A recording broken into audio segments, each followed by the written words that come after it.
સુરતના ભેસ્તાન વિસ્તારમાં તાજા જુલુસનું આયોજન કરવામાં આવ્યું. સંપૂર્ણ શાંતિપૂર્ણ અને ભાઈચારાના વાતાવરણમાં પસાર થયું. મોહરમના પવિત્ર મહિનાના ભાગરૂપે યોજાયેલ જુલુસમાં મોટી સંખ્યામાં શ્રદ્ધાળુઓએ ભાગ લીધો. સુરત શહેરના ભેસ્તાન વિસ્તારમાં તાજા જુલુસનું આયોજન કરાયું. જીઆરડીસી પોલીસ દ્વારા આખા રૂટ પર કડક સુરક્ષા વ્યવસ્થા ગોઠવવામાં આવી.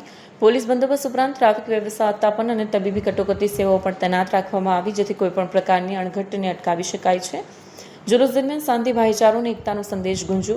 વિવિધ સમુદાયના લોકોએ પણ આ પ્રસંગે સૌહાર્દપૂર્ણ વાતાવરણમાં સહભાગિતા દાખવી, જે સુરત શહેરની સાંસ્કૃતિક એકતાનું પ્રતીક બની રહ્યું. આયોજકોએ જણાવ્યું કે તમામ ધાર્મિક રીતિ રિવાજોનું યોગ્ય રીતે પાલન કરવામાં આવ્યું અને કોઈપણ પ્રકારની વિક્ષેપ વિના કાર્યક્રમ સંપન્ન થયો. કેમેરામેન હકીમ શેખ સાથે વસીમ હાસમીનો રિપોર્ટ, આઝાદ ન્યૂઝ, સુરત. મારું નામ આધારભાઈ પાટીલ છે. કઈ જગ્યા છે આજે સારા કાર્યક્રમમાં ભાગ લેવો? આ 10મી આગામી છે અને આ મોહરમનું આજે તાજિયા મોહરમનો તહેવાર છે અને ખૂબ જ અહીંયા સ્થાનિક આગેવાનો અને મોટી સંખ્યામાં લોકો આમાં જોડાયા છે.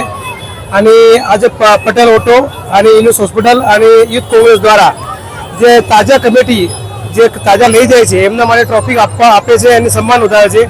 ત્યાંથી લોકો શાંતિપૂર્વક આ તહેવારને ઉજવે અને આમાં કંઈ બનાવ ના બને એવી બધા મળીને ભાઈચારા રાખીને હિન્દુ મુસ્લિમ એકતાનું પ્રતિક માટે અમે આવીને અહીંયા એમનું સ્વાગત કરવા માટે અહીંયા ઊભા છે. ટોટલ કેટલા તાજિયા હતા અને કેટલી તાજિયાની ટ્રોફી આપવામાં આવી? ટોટલ 21 તાજિયા છે. એમાં લગભગ અમે 17 તાજિયા જેવા અપાઈ ગયા છે અને અમુક હજુ 2 થી 4 બાકી છે હજુ આપવા માટે. આ તહેવાર નિમિત્તે લોકોને શું સંદેશ આપવામાં આવે? આ તહેવાર નીચે લોકોએ સમજે કે શાંતિપૂર્વક આ તહેવાર મનાવે, કોઈ બનાવ નહીં બને અને આપણે કોમને કોઈ બદનામ ના કરે એવી અપીલ કરું છું કે આપણે જે પણ હોય ભાઈચારા રાખીને આ તહેવારને શાંતિપૂર્વક લઈ જાય અને એવી આશા રાખું છું.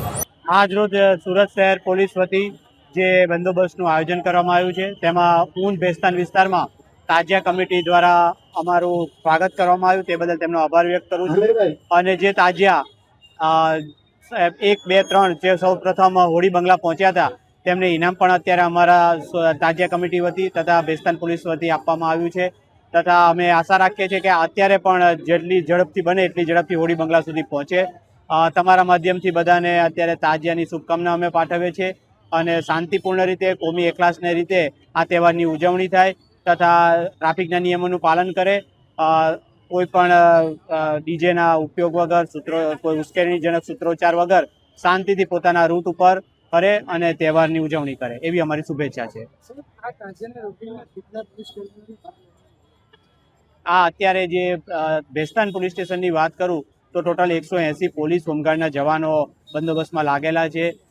8 PSI, 2 PI, 1 ACP, 1 DCP બંદોબસ્તમાં લાગેલા છે.